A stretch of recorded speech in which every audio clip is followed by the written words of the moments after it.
अगर आप crypto lovers हैं, क्रिप्टो में किसी भी करेंसी में काम कर रहे हैं तो आज की वीडियो आपको बहुत कुछ सिखाने वाली है। क्यों? क्योंकि आज की वीडियो में बताने वाला हूं कि किस तरह से बिटकॉइन एक डेथ क्रॉस में आ चुका है। मतलब बिटकॉइन खौफनाक हद तक गिर चुका है। इसके बाद क्या होगा? अगर बिटकॉइन गिर चुका है तो बाकी करेंसी ऊपर जाएंगी या नीचे जाएंगी? पाई कॉइन क्या स्टेबल हो सकेगा? आपका इंटरलिंक लैब्स बड़ी तेजी से अपने यूजर को बढ़ा रहा है, उसका फ्यूचर क्या हो सकता है? उसकी कौन सी नई अपडेट्स है? बी नेटवर्क ने वॉलेट तो अपडेट कर लिया है, अब नेक्स्ट क्या करने वाला है? और इसी के साथ साथ क्रिप्टो की दुनिया से बड़ी ऐसी खबरें जो कि आपके जानने के लिए बहुत जरूरी है। तो चलते हैं जनाब खबरों की डिटेल की तरफ।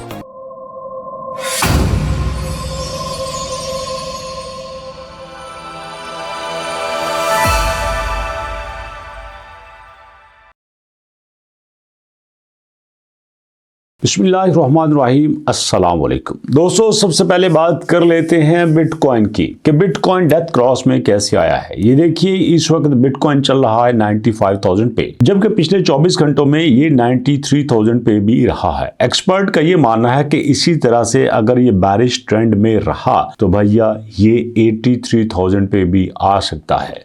अगर आप इसका पूरे वीक का चार्ट देखें तो आपको पता चलेगा कि वीक में ये मुसलसल डाउन जा रहा है। पूरे मंथ का देखें तो मंथ में क्लियर हो चुका है कि ये अपना 1,15,000 भी बरकरार नहीं कर सका। ये उसके बाद आया था 1 लाख के ऊपर, फिर ये वापस चला गया 1,04,000 पे, फिर आया 1 लाख पे, फिर वापस चला गया 1,05,000 पे, और उसके बाद मुसलसल गिरता गिरता ये 93,000 पे आ चुका है। अब एक्सपर्ट ये कहते हैं कि अगर इसने 93,000 को अपनी ग्राउंड बना लिया तो भैया ये यहीं से वापस चला जाएगा, और अगर ना बनाया तो फिर ये 83,000 पे भी जा सकता है। लेकिन इसके बाद सुनिएगा कि ये तो पिछले एक हफ्ते से मुसलसल डाउन जा रहा है, जबकि आपका जो बीएनबी है ये एक हफ्ते में क्या कर रहा है? ये एक हफ्ते में उतना डाउन नहीं गया जितना ये जाता होता है।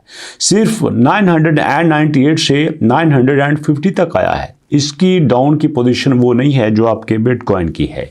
इसका मतलब ये है कि यहाँ पे हम देख सकते हैं कि हमारे पास जो बाकी कॉइन्स हैं, जो बाकी पेयर्स हैं, वो कदरे इससे बेहतर, कुछ स्टेबल नजर आ रहे हैं, क्योंकि आपके पास XRP भी 2.27 पे है। ये पिछले दिनों 2.50 पे भी था, और जब ये बुल रन पे था तो ये 3.0 को क्रॉस करके आया था। तो ऐसे में अगर आप क्रिप्टो पे कुछ कर रहे हैं तो भैया ये सारी बातें आपके लिए बड़ी जरूरी हैं, क्योंकि जिस दौर में आपका बिटकॉइन डाउन होता होता 1,15,000 पे 93 पे आ चुका है, और वो 90 से भी गिर सकता है, तो भैया कुछ भी हो सकता है। इसके बाद बात कर लेते हैं दोस्तों आपके इंटरलिंक लैब की। आपका इंटरलिंक लैब दोस्तों इस वक्त अपने 2,13,000 फॉलोअर पूरे कर चुका है, और इनका अभी पूरा फोकस है अपने गेम के ऊपर। जो गेम इन्होंने लॉन्च की थी, आपको पता है कि गेम लॉन्चिंग पे ये बड़े ही खुश थे कि जनाब अब हमारे पास यूजर आ रहे हैं, और जनरली आ रहे हैं। इनके पास यूज़र बहुत आ रहा है। आप अंदाज़ा कर लो कि सिर्फ ट्विटर के ऊपर जो है वो डेली 4-5 हज़ार यूज़र आ रहा है। तो ऐसे में आप इनकी वेबसाइट देखिए, जहाँ पे कभी 3.5 लाख लोग थे, भैया यहाँ पे अब जो है वो 6 लाख से भी ज़्यादा है। इवन के आप देखिएगा दिसंबर में ये 1 मिलियन भी क्रॉस कर जाएंगे। तो हर तरह से इंटरलिंक जो है वो लोगों की मोहब्बत समेट रहा है, ट्रस्ट गेन कर रहा है, हर तरह से ये बैटर चल रहा है। उसके बाद कर लेते हैं बात बी नेटवर्क की। तो भैया बी नेटवर्क जो है वो दोबारा से थोड़ा सा जिंदा हुआ है। जिंदा होते ही इसने अपने वॉलेट को अपग्रेड किया है, अपने यूज़र को इंगेज करने की कोशिश की है, यूज़र का माइनिंग रेट थोड़ा सा बेहतर किया है, यूज़र का ट्रस्ट बिल्ड किया है। लेकिन अगर हम इनकी ऑफिशियल वेबसाइट पे ही इनकी ट्रेंडिंग न्यूज़ को देखें तो इनकी अपनी कोई भी ट्रेंडिंग न्यूज़ नहीं है। होना तो ये चाहिए था कि टॉप पे यहाँ पे अपनी न्यूज़ रखते, ताकि यूज़र यहाँ पे आने के बाद इनकी न्यूज़ को फौरन से देखता, जैसा आप पाई की वेबसाइट पे देखते हैं। लेकिन बी की वेबसाइट पे कुछ भी ऐसा नहीं है।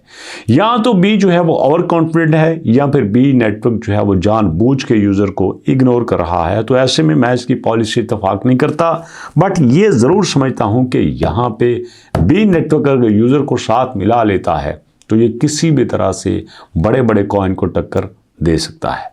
नेक्स्ट दोस्तों हमारे पास जो पाई कॉइन है, इस वक्त पाई कॉइन 24 घंटे में तकरीबन लेवल पे चल रहा है। ट्रेडिंग वॉल्यूम इसका बेहतर हुआ है।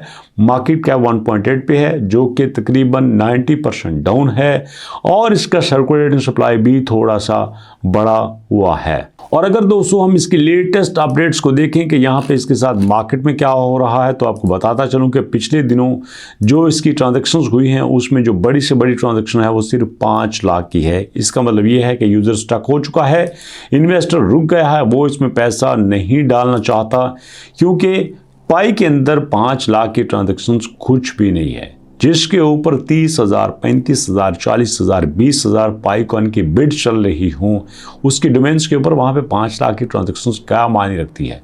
कोई मायने नहीं रखती। असल से आपा ये है इसकी अनलॉकिंग ही इसको किसी तरफ जाने नहीं देती। अब देखो पिछले महीने इसकी जो अनलॉकिंग है 4.8 मिलियन पे थी, अब 5.1 मिलियन पे हो चुकी है और अगले 30 दिनों में 155 मिलियन जो है वो अनलॉक होने वाले हैं। कौन करेगा इतनी अनलॉकिंग को मैनेज? तो ऐसे में पाई कॉइन अपने टफ टाइम से गुजर रहा है और लगता ये है कि इसको मैनेज करते करते अरसा गुजर जाएगा और शायद इससे मैनेज नहीं हो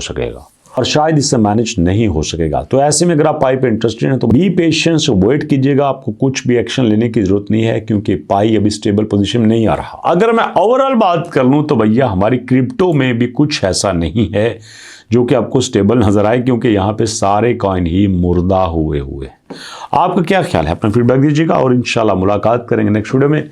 अपना और अपनों का बहुत सारा ख्याल रखेगा। नेक्स्ट वीडियो तक के लिए अल्लाह की अमान।